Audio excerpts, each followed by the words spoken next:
Habari za asubuhi. I'm learning Swahili, so that's as much as I know so far. Thank you very much to Jamane and to Sahara Sparks for inviting me. I'm very excited to be here with you today. Does anybody know the population of Dar es Salaam? Projected population of Dar es Salaam in 2100. Does anybody have any idea what that is? Okay, nobody knows. I just told you this morning, so you don't count. In 2100, the projected population of Dar es Salaam will be 75 million. Dar es Salaam will be the third largest city in the world, and Tanzania will be the 10th largest country in the world by population. Okay, so whatever we see in Dar es Salaam right now will not be here in 80 years. It'll be a mega city. It will be a metropolis, right? So to get to, right now, anybody who's flying from Europe or United States or wherever to get to Dar es Salaam, they fly through Dubai, they fly through Istanbul, they fly through Doha. In 2100, most likely to get to Dubai, you'll be flying through Dar es Salaam.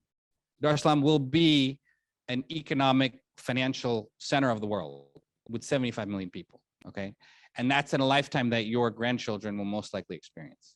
So the amount of change, to imagine that amount of change in such a short period of time, it's happened in other places in the world. If you look at Dubai is itself an example. 30 years ago, there was nothing there. You look at countries like Korea or other parts of the world, these types of transformations happen in relatively short periods of time. So it's not that it's impossible, but the question is, how do you take advantage of that massive amount of growth, that potential that could create Dar es Salaam as a future global center of economic activity, okay?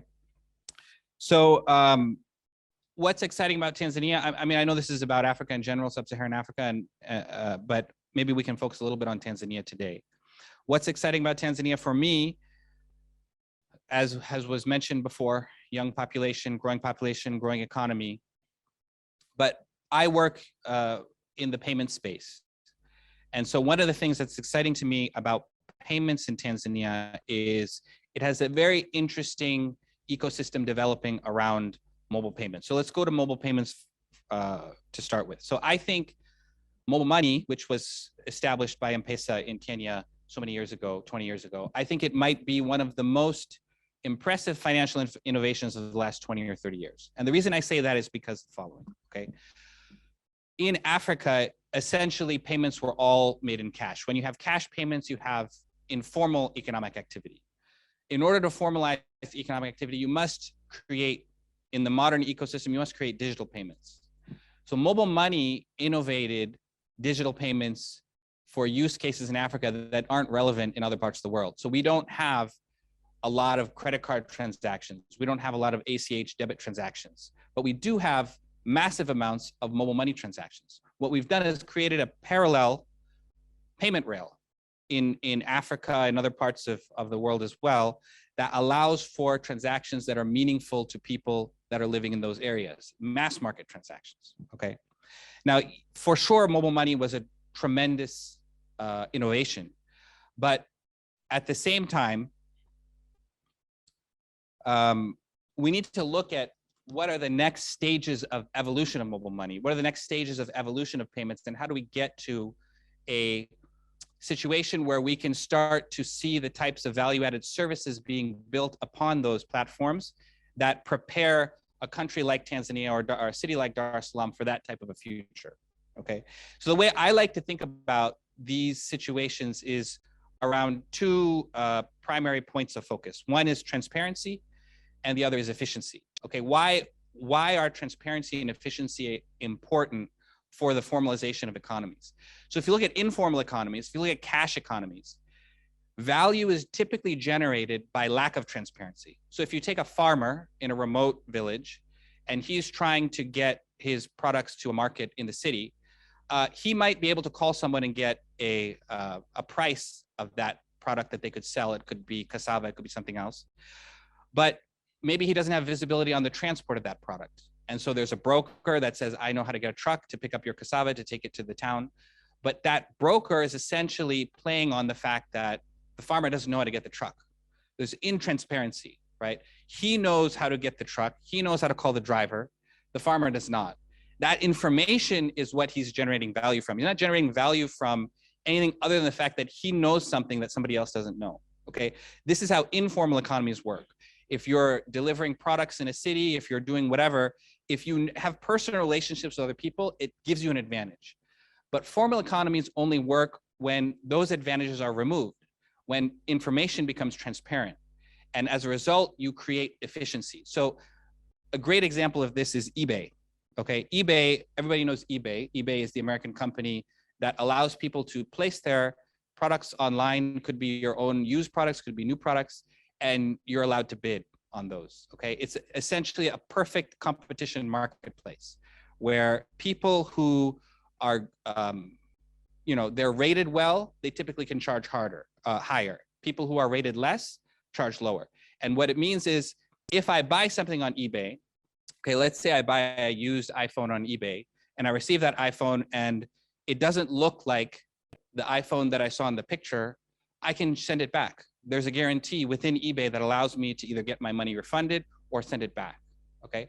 So these types of marketplaces are critical to creating formal economies that allow actors who don't know each other to begin transacting.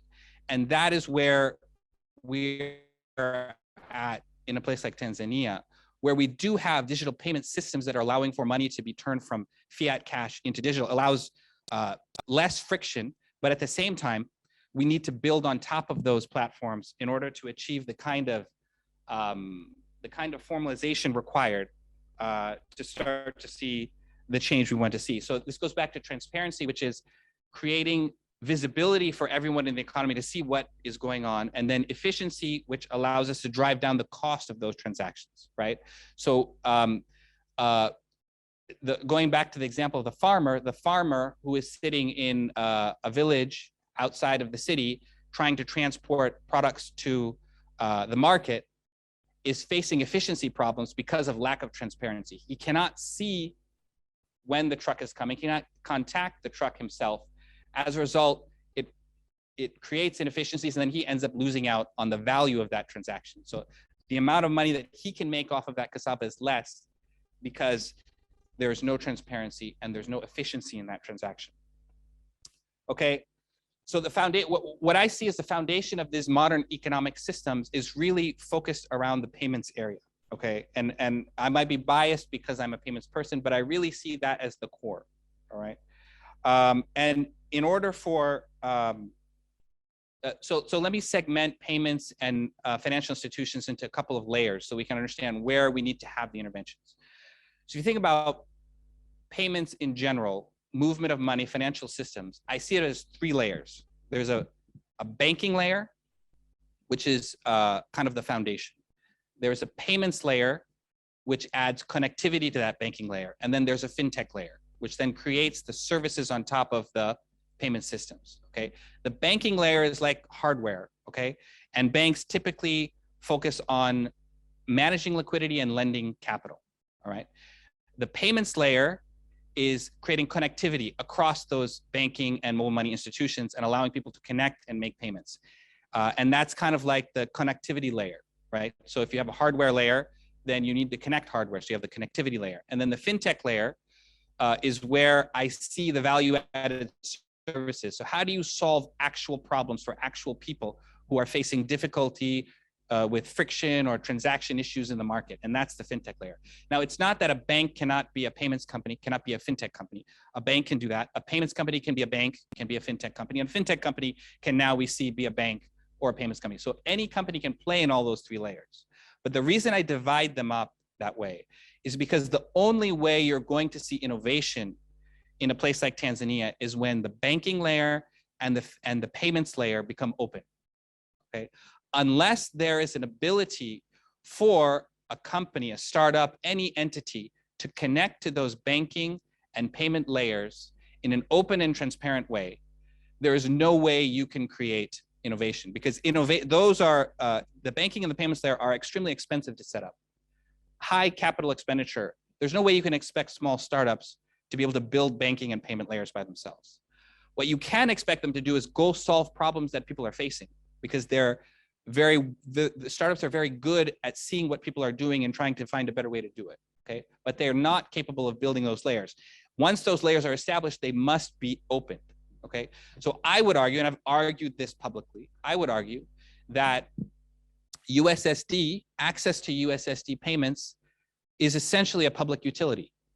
It has become a public utility. Just like if you open a business and you need access to electricity, you need access to water so you can run that business. No business can operate without access to electricity.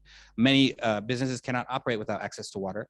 It's basically it's something that you can go out and petition for and receive that access. Now, it might not be totally reliable, but at the same time, you have that access. I would argue that given the nature of the economy, given the nature of the way that we transact now and the way that people prefer to transact, the access to that USSD menu on the feature phone is itself a public utility. It allows people to connect to consumers in the way that the consumer wants to connect to them. Okay, and there's no way that you can innovate in Tanzania unless that access is made unfettered. Okay, now certainly there's a cost to that access. No one gets electricity for free. No one gets water for free. So no one should get USSD access for free, right? But that is not a that, as I see it as a utility, it should not be a restricted or a difficult process. Okay, and the more that we can make these networks open. So the announcement was made by NMB this week that they've issued some 400 open APIs. I think that's a fantastic step forward. I think to the extent that banks have the resources to do these things, they should. But the platforms on which we must build innovation must be open platforms. No one company can do it all right? Not any individual company can create all the solutions to all the problems that we're facing, all right? And my argument is that by opening the ecosystem, we allow the startups to come in and start to create value given the resources that they do have, okay? Payment space is interesting because you compete and you cooperate, okay? So there's no company that can, certainly when you open up systems, you're gonna see competition, right? And competition is required to create value for the consumer. Now, the way I see competition happening in Tanzania right now, and many parts of East Africa, is competition is driven by silos, okay? Capture the customer and keep them in your silo and keep them from leaving your silo, okay? As much as you can capture them and have them use your service, you can generate value. Actually, what competition should be is value on competition to the consumer. So the system should be open and your competition for achieving the value from that customer should be based on whether your service to them is useful to them. Let them choose, okay? Cooperate where you can cooperate and compete on value to the consumer. That's a different type of paradigm than what I see in the system right now, which is capture the consumer within your network or within your system and try and extract value from them, however they might be producing value right now. And that's kind of a recipe for not going anywhere. And that's why I think we have seen limited innovation in Tanzania over the last 10, 15 years around the payment space. Of course, that mobile money innovation was a tremendous one, but I'm not seeing the level of activity that I think could happen. Even if you look around the world, that activity is already happening. It's nothing that you can point to and say it's not there. It certainly is there. So I'll give you one example of innovation that we have done. So we run this company called Azam Pay. One of the things that we do is we run a B2B transaction platform called Sarafu. Okay, Sarafu, for those of you who don't know, you have retail shops in Dar es Salaam, and they procure their services through an app called Sarafu. We warehouse those products. So that's typically FMCG products like water, juice, soda, flour, things like that. They purchase it on the app. They pay digitally through a mobile money account, and then we deliver it to their doorstep. Okay, so I think it's unique in the sense that other people are doing that. There's another company called Soko Watch here that's doing that. There's other companies that are looking at it. But one thing that we do that's unique is that we ensure that transaction is digital. So we don't allow anyone to pay with cash, right? And there's a reason for that, okay? So when we started Sarafu, we had only a few customers, and they requested that we open a call center, okay? So they liked the fact that we had an app and they could see the price of the product, and they liked the prices that we were giving them, but they didn't want to order on the app. They said, no, we don't want to use this app. We want a call center. Let us call in and place the order, because that was their habituated process. That's how they normally purchase their products, okay? And they usually purchase between the time of 10 a.m. and say 3 p.m., okay? That was their daily habit. And so we discussed this as a team, and some people said, yeah, we should do this call center. It'll help people order. And ultimately we decided no. Why did we decide no? Customers asking, they want to order by the phone. We said no. Why? Because we want to scale the product. Okay, I know there's no way I can scale a call center across the whole country, right? And that's not how e-commerce works in general. E-commerce doesn't work on call centers. You have to, again, transparency and efficiency. How do you make the process more efficient? So we refused. And instead, what we did is we went and trained those customers how to use the smartphone, okay? Initially, what they would do is they would, instead of using the smartphone, they would call the sales agent and ask him to place the order on the smartphone for them, okay? So they, again, refused to use the smartphone. Right? Even though they had one, they didn't want to use it, okay? But we kept being persistent and kept training. And so an interesting thing happened. The first year, most of our transactions were happening in the same time frame, between 10 and 3 p.m., 90% of the transactions, okay? And it created problems for us, because when you're delivering products in the middle of the day in Dar es Salaam, you know that traffic is an issue. So everyone was getting their transactions late. Over time, what happened was people started to realize they can order at night because they don't have to call anyone. So soon we started to see transactions shifting after 8, after 9 p.m. Now, a year later, those same customers who refused to use the smartphone are now placing the majority of their orders after 9 p.m. Okay, so their behavior has changed. We have actually created a behavior change amongst our customers based on the technology, the one that they did not want to adopt. And if we had listened to them, we would have started a call center and they would have continued that same behavior they had before. So what that does is, going back to efficiency, transparency and efficiency, we give them access to the prices and the products at whatever time they want, and we encourage them to order later in the day. And as a result, we're more efficient in how we can deliver those products, because they order at night and they get it when they want it, which is the first thing in the morning. Of course, it takes an enabling environment, which I discussed before, which is, I think we need an open ecosystem, right? But at the same time, it also takes vision. It cannot be that you pick a problem, you find an immediate solution, and whatever works in that moment is what you'll go with. You have to see, well, where are we headed? What do we need to do? Where do we need to get to? And you have to stick to that vision. And behavior change is a very difficult thing to do in informal markets, but it is possible. Now, I'll end with the following, okay? I was born in the United States. I went to university in Washington, D.C., and I graduated in the year 1999, to date myself, okay? I remember in that time, this was when AOL was the largest technology company in the world. Some of you may not even know what AOL is, but it was at that time the biggest tech company in the world. It was selling dial-up modem services. That's how it became the biggest tech company in the world, okay? And at that time, AOL was there, and there were a couple other companies. Most of them have gone out of business. And I remember going to a job fair, okay?